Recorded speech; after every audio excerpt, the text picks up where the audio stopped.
Hello friends, আজ চলে এসেছি একটা লং ভিডিও নিয়ে। তোমরা তো জানোই আমি কালী পুজোতে জামশেদপুর গিয়েছিলাম। আর কালী পুজোর কিছুদিন পরেই ছিল ছট পুজো, তাই ভাবলাম থেকেই যাই। এটা ছিল আমার প্রথম ছট, তাই প্রথম থেকে নিয়ম পালন করতে পারিনি। আর আজ ছিল দ্বিতীয় দিন, ভাবলাম তোমাদের সাথে শেয়ার করি। ক্ষীর রুটি ছিল আজকের প্রসাদ।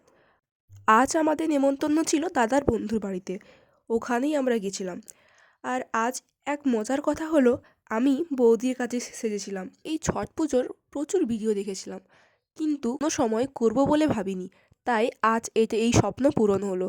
ছট পুজো যদিও প্রথম থেকে করিনি, কিন্তু ওই যেটুকু করছি ওইটুকুতেই মন শান্তি আমার। আর একটু হেঁটে গেলেই আমরা পৌঁছে যাব। আর সবাই মিলে হাঁটতে সত্যি মজা লাগছে। তারপর ওখানে পৌঁছে দেখি পুজোর নিয়মকানুন সব শুরু হয়ে গিয়েছিল। আমরা গিয়ে একে একে প্রণাম করলাম।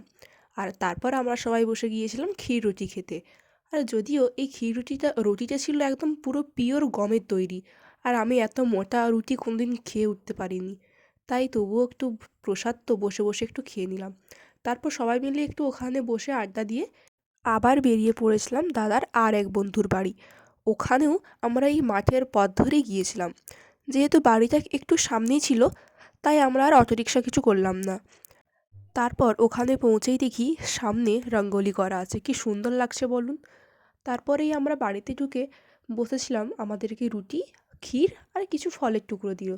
আর আমরা ওইগুলোই খেয়ে নিলাম। আর আজকের প্রসাদ তো এটাই, তাই আমাদেরকে এটাই খেতে হচ্ছিল।